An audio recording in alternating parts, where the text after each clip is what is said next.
Hello students, this is your economics teacher INR. I hope you are well and utilizing the time wisely. In this class, we are going to revise second chapter, 2 marks, 3 marks, finally 5 marks. Firstly, let's revise 2 marks questions. Okay, question number 21. Define national income. National income means the total money value of final goods and services produced in a country during a particular period of time or 1 year. Question number 2. Write the formula for calculating GNP. GNP at market prices is equal to GDP at market prices plus net factor income from abroad. Question number 23. What is the differences between NNP and NDP? Meaning of NNP. Net national product refers to the value of the net output of the economy during the year. Meaning of NDP. NDP is the value of net output of the economy during the year. Formula for NNP. NNP is equal to GNP minus depreciation allowances. Formula for NDP. Net domestic product is equal to GDP minus depreciation allowances. Question number 24. Trace the relationship between GNP and NNP. GNP at market prices. GNP is the total measures of the flow of final goods and services at market value in a country during a year.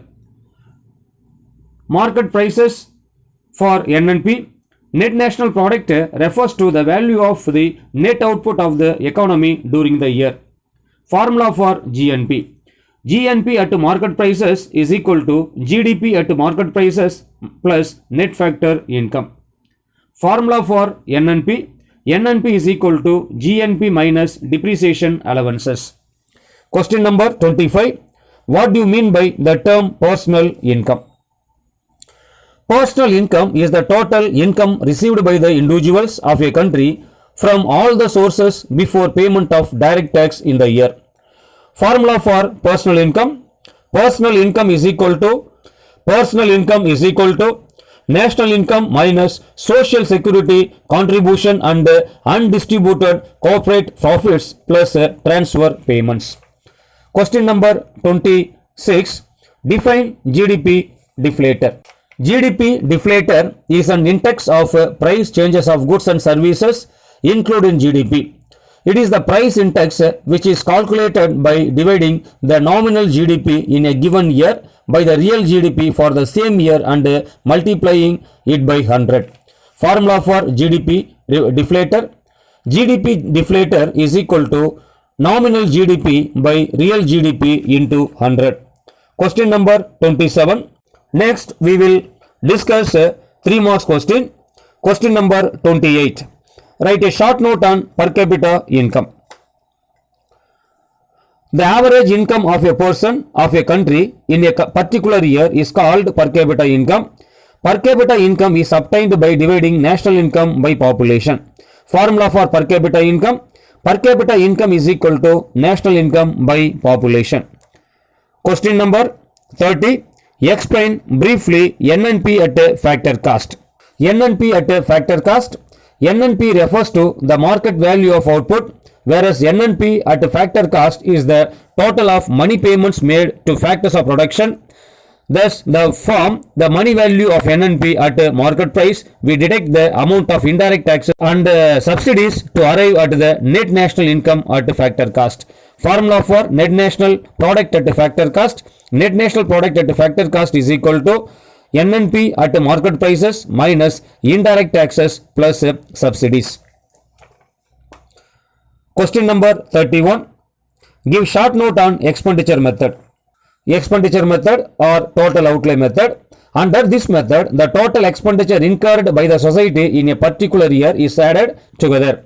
To calculate the expenditure of the society, it includes personal consumption expenditure, net domestic investment, government expenditure on consumption, as well as capital goods and net export. Symbolically, GNP is equal to C plus I plus G plus X minus M. C is equal to private consumption expenditure, I is equal to private investment expenditure, G refers to government expenditure, X minus M is net export. Question number 32. What is the solution to the problem of double counting in the estimations of national income? Double counting is to be avoided under value added method. Any commodity which is either raw material or intermediate good for the final production should not be included. For examples, value of cotton enters, value of yarn as cost, and value of yarn is the cloth and that of cloth in garments. At every stage, value added only should be calculated. Question number 33. Write briefly about national income and welfare.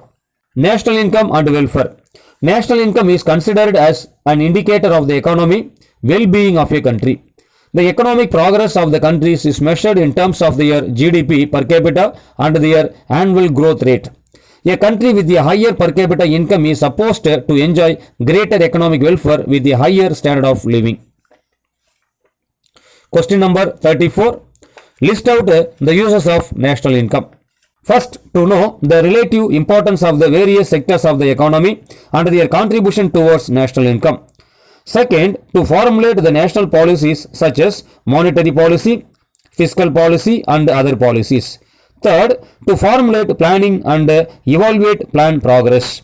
Fourth, to build economic models both in short run and long run. Fifth, to make international comparison, inter-regional comparison and inter-temporal comparison of growth of the economy during different periods. Sixth, to know a country's per capita income which reflects the economic welfare of the country. Seventh, to know the distributions of income for various factors of production in the country.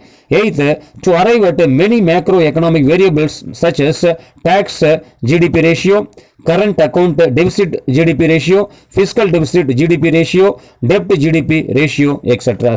Students, answer any 5 points from these questions. So far, we have revised 2 marks and 3 marks questions. Now we will revise 5 mark questions. Question number 35. Explain the importance of national income. Importance of national income analysis. First, to know the relative importance of the various sectors of the economy and their contribution towards national income. Second, to formulate the national income policies such as monetary policy, fiscal policy and other policies. Third, to formulate planning and evaluate planning progress. Fourth, to build economic models both in short run and long run. Fifth, to make international comparison, inter-regional comparison and inter-temporal comparison of growth of the economy during different periods. Sixth, to know a country's per capita income which reflects the economic welfare of the country. Seventh, to know the distribution of income for various factors of production in the country. Eighth, to arrive at many macroeconomic variables, namely tax, GDP ratio, current account deficit ratio, fiscal deficit GDP ratio, debt GDP ratio, etc. Question number 37. What are the difficulties involved in the measurement of national income? First, transfer payments. Government makes payments in the form of pension, unemployment allowances, subsidies, etc. These are government expenditure, but they are not included in the national income because they are paid without adding anything to the production process. Second, difficulties in assessing depreciation allowances. The deductions of depreciation allowances, accidental damages, repairs and replacement charges from the national income is not an easy task.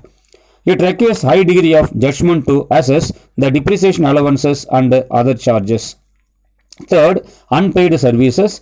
A housewife renters a number of useful services like preparations of meals, serving, tailoring, mending, washing, cleaning, bringing up of children, etc. She is not paid for them and her services are not directly included in national income. Fourth, income from illegal activities. Income earned through illegal activities like gambling, smuggling, illicit extraction of liquors, etc. is not included in national income. Such activities have value and satisfy the wants of the people, but they are not considered as productive from the point of view of the society. Fifth, production for self-consumption and changing prices. Farmer keep a large portions of the food and other goods produced on the farm for self-consumption. The problem is whether that part of the produce which is not sold in the market can be included in national income or not.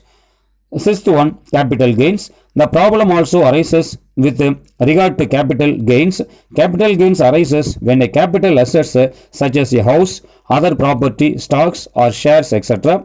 is sold at higher price than was paid for it at the time of purchase. Capital gains are excluded from national income. Last one, statistical problems. Statistical problems are follows. 1. Accurate and reliable data are not adequate as farm output in the subsistence sector is not completely informed. Second, different languages, customs etc. also create problems in computing estimates. Third, people in India are indifferent to the official inquiries. They are in most cases non-cooperative also.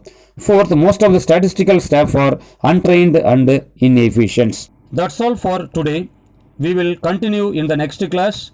Finish the assignment by clicking the link below.